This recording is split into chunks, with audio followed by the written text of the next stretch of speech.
Ang sa amin lamang po kasi, hindi naman po sa minamadali po namin sila, pero ito po kasi ay nakasaad sa ating saligang batas.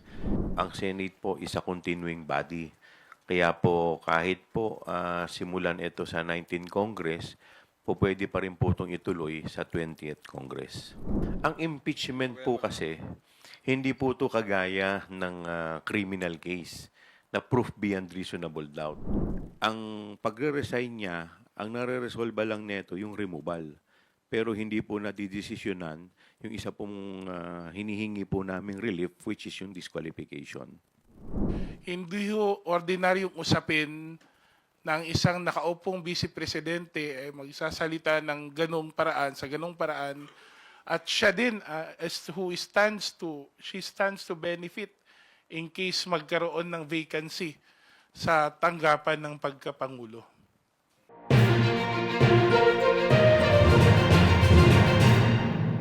Sinabi po ni SP Escudero na he is not inclined to call for a special session just to convene the Senate Impeachment Court. And wag daw silang madaliin kasi kayo naman po, hindi rin daw po kayo nagmadali doon sa impeachment complaint. Also, ituhog ko na rin, sir, what happens if the trial begins in the 19th Congress but is not concluded in the 19th Congress? Pwede po bang tumawid yun sa 20th? Maraming salamat po. Unang-una po, siyempre nare-respeto po namin ang opinyon ng ating kagalang-galang na Senate President. Kaya lang po, ang sa amin lamang po kasi, hindi naman po sa minamadali po namin sila, pero ito po kasi ay nakasaad sa ating saligang batas. Alam naman po natin, nakasaad po doon yung ginamit po ng ating konstitusyon, yung salitang shall at saka forthwith. Yung shall po, ibig sabihin po niyan ay mandatory. At yung forthwith po, ang ibig sabihin po niyan, immediately. Pero siyempre, rerespetuhin po natin kung ano po ang kanilang opinion dito. Ako po kasi, dalawa po kasi ang school of thoughts dyan. Pero kami po, ang paniniwala ko po, ang Senate po is a continuing body. Kaya po kahit po simulan ito sa 19th Congress, po pwede pa rin po itong ituloy sa 20th Congress. Sir, I understand na kapag meet na po kayo preliminarily, yung prosecution team, kung kanya-kanya pong pili ng articles, alin po yung gusto nyo? Well, hindi pa po namin napag-uusapan yan, pero kasi dun sa Article 2 at Article 3, ito po yung dumaan na sa committee ko. Kaya dito po tayo medyo familiar na po tayo sa dalawang articles na to. So if ever, sir, magpipilian, yun po yung kukunin nyo, 2 and 3. Kung yun po ang mapag-uusapan at kung ako po ibibigyan ng option, mas familiar na po ako sa 2 and 3. Opo. Sir, given the evidence na nakuha po ng committee ninyo dito sa House, are you confident that you will get a conviction in Articles 2 and 3? Well, unang-una po, gusto ko munang linawin, no? Ang impeachment po kasi, hindi po ito kagaya ng criminal case na proof beyond reasonable doubt. Kasi po dito sa impeachment po, ang tinitignan po natin dito, sabi nga po ni Justice Isagani Cruz, ang impeachment daw is a method of national inquest into the conduct of public men. So, ang ibig sabihin dito, ang tinitignan dito yung conduct ng mga nakaupo po na opisyal, lalong-lalo na yung mga impeachable officers, kung titignan po natin, dahil sila po, matataas po yung posisyon nila at yung conduct na hingi-hingi po ay dapat mataas din. Kaya nga po, pinili lamang kung ano po yan. So, in any event, pag na-convict naman po, hindi naman po sila makukulong dito. Although, syempre, hindi naman po ibig sabihin nun, hindi na sila po pwedeng kasuhan. Kaya po sa akin pong paniniwala, based po dun sa mga nailatag po namin sa committee hearing, based din po sa mga napanood ng mga tao doon po sa yung live video kung saan po nag-threaten po siya sa ating Pangulo, sa First Lady, at saka sa Speaker of the House, ako po naniniwala, malakas po ang ebidensya para po siya po ay ma-convict dito po sa impeachment. Well, hindi pa po kami nag-uusap tungkol dun sa specific strategies. Dahil unang-una, marami pong mga private law firm na nagvo-volunteer po na tumulong. So sasalain pa po muna namin kung ano po yung mga private na lawyers ang aming isasama po dito. So aantayin po muna natin to at syempre hihingan din natin sila ng kani-kanila mga opinion. Well, pag-uusapan pa po namin yan. But right now kasi nakatutok pa kami dito sa preparation. Dahil para po in the event na anytime bigla pong magpatawag ang Senado or at least kami naman po ay patuloy na naglalakap ng mga ebidensya nang sa ganun mas lalo pa pong tumibay ang amin pong kaso. Pwede naman po. Hindi naman po kami barred from conducting committee hearings. Well, dalawa po kasi ang school of thoughts dyan eh. Narinig po natin, nagsalita po si Justice Carpio, sinasabi niya na kasi doon po sa kaso po ni Sereno, tsaka sa kaso ni Andres ng Comelec. So, way ahead, bago po nagsimula, nag-resign at hindi na po itinuloy. Pero sa amin po kasi, ang opinion po namin, doon po kasi sa prayer namin, dalawa po yung hinihingi naming relief.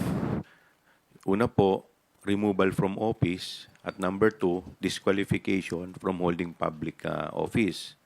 Now, kung titignan din po natin sa ating saligang batas, itong dalawa ring na ito ang talagang penalty. So kung assuming for the sake of argument siya po ay nag-resign in advance, ang amin pong opinion dito ay dapat i-resolve rin yung isang penalty which is yung disqualification. Dahil ang pagre-resign niya, ang nare-resolve lang neto yung removal. Pero hindi po nadidesisyonan yung isa pong hinihingi po naming relief which is yung disqualification. Okay po. Follow-up question na lang po. You met last Thursday po ba or Friday yung mga prosecutors po? Ano na lang po yung mga agenda po? Ano po yung napag-usapan doon? Well, unang-una, parang fellowship muna. Kita-kita, tapos nag-usap-usap o sino ang hawak sa... Kasi siyempre, may mga division of... hindi pa insofar as yung impeachment complaint, division of work lang muna. Halimbawa, sino ang hawak sa admin, sino ang hawak muna sa PR, sa media, so forth and so on. So basically, parang yung pa lang muna. Tapos, paano yung magiging flow ng mga susunod namin mga meetings. So, tapos yung mga possibilities po, mga legal arguments po na, yan, kagaya nga po niyan, yung tinatanong po ninyo, like for example, paano pag nag-resign? So, ano ang stand natin? So, siyempre, pinag-uusapan. Although kasi yung mga abogado, pag nagkita-kita yan, iba-iba rin ang opinion eh. So, isang batas, pero iba-iba ng interpretation. So, siyempre, lahat pinakikinggan muna namin at pinag-aaralan kung ano yung mga possible na mga legal issues na po pwede rin namin kaharapin. May private prosecutors na po ba? Isa po yan, napag-usapan po namin kasi maraming mga nagvo-volunteer pero siguro sasalain muna namin ng maayos. Well, halata lang naman no na the press con was, for lack of a better word, it was staged to present na ang Vice Presidente ay hindi apektado sa mga issue ito. Pero the fact na ganun ang nangyari sa press con, klarong they're trying to divert the narrative and making sure that this is not affecting her in any way. Pero hindi naman ho ito issue kung hindi naman ito usapin na pwedeng ipasawang bahala na lang kasi ito po'y hindi lang usapin ng mga politiko. Katulad niya ng sinasabi ko, hindi ito laban naming mga politiko na pro or anti sa kanila. Ito po'y usapin ng pananagutan sa bayan. And I think that should be the message na dapat sana sinagot ng pangalawang Pangulo. In all of these accusations, ano bang level of accountability niya bilang pangalawang pangulo ng ating bansa? Ano ba ang tugon niya dun sa mga ni-raise na mga accusations dun sa articles of impeachment? At hindi ho natin narinig yon. Pilit pong dinadownplay, pilit iniiwasan, pilit pinapakita na ito lamang ay isang sabi nga pang persecution dun sa kanila sa ating pangalawang pangulo, which of course now that it has reached the impeachment it will soon reach the impeachment court, no. Hindi lang ito usapin ng politika, although this is they always say, while this is there are clear political considerations in the process, considering that the impeachment court is made up of senators who are politicians. Remember, this is also a constitutional process, and the submission ng Vice President sa prosesong ito ay hindi lamang it's not up to her to submit. It's our duty to hold ourselves accountable for our actions. Itanong ko lang po, ipapasubpin niyo raw po yung mga bank accounts ni VP Sara. And para saan po? Well, ire-request po namin sa impeachment court dahil lang po pwede pong magsabina ay yung impeachment court. So mag-a-apply po kami sa impeachment court na ito'y masabina para lamang po ito sa mas tumibay pa yung mga ebidensya po natin. Ito'y dun sa SALN, sa issue po ng SALN. Go ahead. Hihingi na rin po ako ng reaction dun sa pagpa-file ng complaint kay Speaker Romualdez et al. Kanina po. Well, malaya hong mag-file ng cases, no, ang ating etong petitioners natin, kahit yung mga kasamahan natin sa Kongreso. At dahil ito na naging isang usaping legal, mas mabuti siguro na antayin natin kung ano yung mga paratang na nilagay nila doon sa petition nila.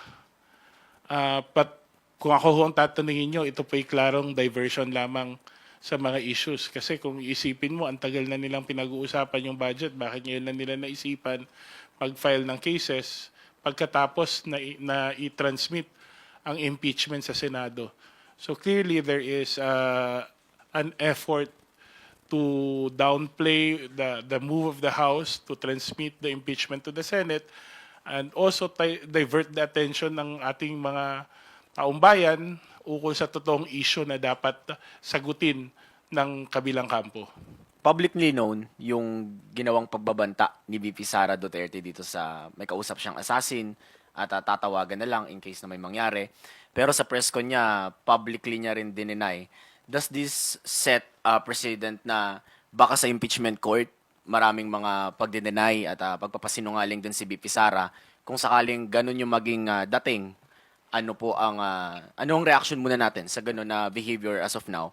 And how do we approach this inside the impeachment court po? Well, sa totoo lang, kung ako tatanungin, ako muna sasagot before yung prosecutor yung sasagot. Naasahan naman natin, i-deny niya eh. Pero hindi ho nagdi-deny yung video yung pinakita natin. Hindi po hindi po maidi-deny na milyon-milyong Pilipino ang narinig, hindi lang sa Pilipinas kundi sa buong mundo, ng isang halal na pangalawang pangulo ay pagbabantaan ang nakaupong pangulo ng ating bansa.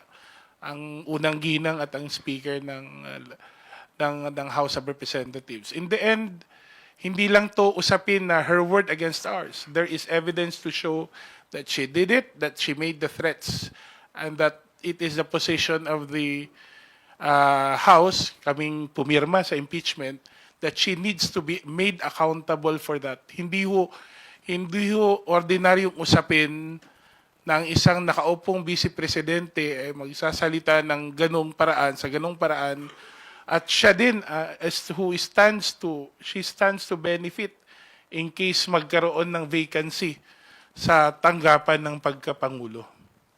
Kahit naman po anong denial niya, maliwanag naman po sa video at ito'y napanood po ng lahat ng tao. Meron po kaming kasabihan sa law, res ipsa loquitur. The thing speaks for itself. So hindi na naman siguro kailangan pang ipaliwanag yan. In fact, it has caused our country international embarrassment. Napahiya po yung bansa natin. Pinag-usapan tayo sa lahat ng mga broadsheet sa iba't ibang mundo. Kaya tingin ko naman, kahit na ano pong denial niya, ito pong video mismo ang magpapasabi at magpapatunay ng kanyang mga sinabi. And then sa press con sabi niya rin, if given an option, kahit impeachment na yung hinaharap niya ngayon, if given an option, hindi siya a-attend, hindi siya haharap. So ano pong masasabi natin dito, Kong?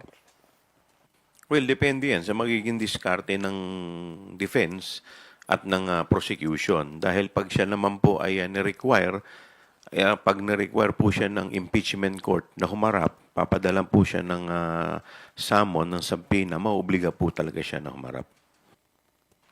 Siguro may nakadepende po yun sa impeachment court, no, kung paano po ang treatment nila sa magiging desisyon ng pangalawang Pangulo. Pero doon po ako makafocus doon sa sinumpaang tungkulin ng ating pangalawang Pangulo. Tulad nga ng sinasabi ko noon, hindi ho option dapat sa isang halal na lingkod bayan, pipili lang siya kung kailan siya magiging accountable at hindi. I think it's not an option for us to face accountability. It's part of our sworn duty, especially considering, sabi nga nila, with great power comes great responsibility. This is the office of the Vice President that we're talking about. Ito ang presidential successor natin. So, mas lalong dapat bigyan ng importansya ng pangalawang Pangulo. Kung hindi lang naman para sa sarili niya, para sa katungkulan na kanyang pinanghawakan sa ngayon. Ako, I think we expect nothing less than a fair trial. Well, nakalagay din naman po yan sa kanilang rules, no? Na expected din sila na dapat political neutrality. Dahil sila nga po yung tatayong huwes dito. Kaya yun din po ang inaasahan po namin na magkaroon po sila ng political neutrality. Are you looking at filing cases, criminal cases, against the Vice President instead? Given that you believe that she committed high crimes, is that on the table? Because I believe yung mga cases na pumapasok yung mga allegations nyo, ang penalty po doon ay perpetual disqualification sa public office. Well, the reason why we filed impeachment is because ito po yung first step. We cannot file other cases to the Vice President unless and until ma-remove siya from office dahil yun lang po yung way. Hindi naman po siya agad po pwedeng diretsahan na mapailan ng ibang kaso other than impeachment. So after the impeachment, doon lamang siya po pwedeng mapailan ng ibang kaso. Ako, dagdag ko lang sa sinabi ni Kong Joel, no? I don't think there's a question whether a trial will continue or not. Kasi hindi ho naman up to the Senate kung magkakaroon ng trial o hindi. Kasi katulad niya sinasabi ko kanina, this is a constitutional process. At ang proseso ng konstitusyon, hindi ho nagbibigay ng leeway sa Senado kung aaksyonan nila o hindi ang articles of impeachment. I think ang problema ngayon, kung gagawin ba ito ngayong break or doon gagawin sa muling pagbubukas sa Hunyo ng ating Kongreso. In a case, no, although tayo, sabi nga ng sinabi ni Chair Joel, no, we're of the opinion that it should be done immediately based on the plain reading of the constitutional provision, plain language of the Constitution. Pero hindi naniniwala din naman tayo na ang Senado bilang continuing body, hindi ho katulad ng House, na ang House natatapos po kami every 3 years. Ang Senado tuloy-tuloy po yun. Ay nandun pa rin, buhay pa rin ang impeachment complaint at pwede pa rin ipagpatuloy ang impeachment trial even if masimulan ngayon 19th Congress. Wala hong the only way, sabi nga nila, the only way to end an impeachment court is for the court, impeachment case, is for the impeachment court to render a decision. Kahit magpalit ng senador, Katulad ho sa korte na tuloy-tuloy pa rin ang hearing kahit na iba ho ang mga senador, sa korte na iba yung mga huwes, tuloy-tuloy pa rin, hindi ho natatapos. And this is a court of record, sabi nga nila. So lahat ho ng pinag-usapan sa 19th Congress, magkakaroon ng parehong access ang mga magiging bagong senador sa 20th Congress para pag-aralin ng kaso. So I don't think it's a question kung matutuloy ang trial. Hindi. Matutuloy po ang trial, hindi po option ng Senado kung itutuloy nila hindi. Ang tanong na lang itutuloy kailan. At tayo ay naniniwalang dapat kaagad simulan ng Senado ang preliminaries at least ng pagbubukas ng impeachment.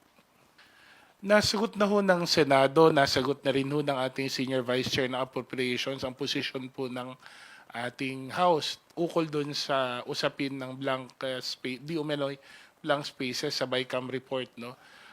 Ini-insist po natin na in the end, ang kumpleto po ang enrolled bill na sinumite at pinirmahan ng ating Pangulo at hindi po illegal ang nangyari po. Meron pong saktong probisyon doon sa BICAM report na pinapahintulutan ang paglalagay ho ng mga naitama kung meron mang typographical errors. Now, kung titignan natin ang reklamo ng itong sinampa ngayon laban sa leadership ng House, we would have to see what the accusations are so we can properly address them. For now, we maintain that this issue is a matter that needs to be responded to in the proper venue, no? Pero kaduda-duda lang na bakit matagal na nilang pinag-uusapan, ngayon lang nila napagdesisyon ng pag-file ng cases kung kailan ay katatapos lang mag-file ng matransmit ang impeachment, articles of impeachment sa Senado. Ngayon ko lang po narinig yan, pero it's a welcome development on the part sa amin. So, sa amin naman po, mas maaga tong masimulan, mas maganda po para po sa amin. Mahigit 2 buwan nilang inupuan ang mga impeachment complaints, wala silang ginawa. Yung ultimo Secretary General nila ni hindi pinoward sa Speaker na magkatabi lamang halos ng kwarto na mahigit 2 buwan din. Siguro paliwanag muna nila yon bago nila kami madaliin umaksyon sa loob ng ilang oras at ilang araw lamang dahil dumating sila sa Senado mag-aalas 5 na ata. Well, unang-una po, nung final po ang unang impeachment complaint, kung makikita po natin, ang laman po nito is 23 articles. So, syempre, yung pangalawa at saka yung pangatlo naman po, napakaiksi na impeachment complaint. Ngayon, syempre po kami, ang Kongreso po, marami po sa mga kasama natin sa Kongreso na medyo hesitant doon sa unang impeachment complaint dahil sa dami po ng articles. Kung ito po ibabagsak po namin sa Committee on Justice at ito po ay tatalakayin sa Committee on Justice, baka tapos na po ang 19th Congress. Hindi pa rin po tapos ang hearing dito sa haba po at sa dami. Now, kung yung dalawa naman po ang ating isasampa, yung pangalawa at yung pangatlo, sa iksi naman po nito, baka mamaya po kulang at hindi po supisyente. So what we did po, mga kasama po natin, ito po'y pinag-aralan ng maigi kung anong option ang gagawin. Kasi dalawa po ang option dyan. Yung unang-una, committee proceedings, yung nga po, yung ibabagsak sa Committee on Justice. Yung pangalawa naman po, by 2/3 votes, ito po yung tinatawag natin na House Action. At yung House Action nga po, yung aming naging option. Now, going back, syempre kailangan po, kung magpa-file ka ng impeachment complaint, sisiguraduhin mo na ito po ay solido at talagang matitindi po yung mga grounds nito. Kaya po, ito pong fourth impeachment complaint, ito po'y pinag-aralan, ito po'y pinagsama-sama ng mga complaint, mga articles na sa paniniwala po namin ay sapat para po makakuha po ng pabor na ruling galing po sa impeachment court.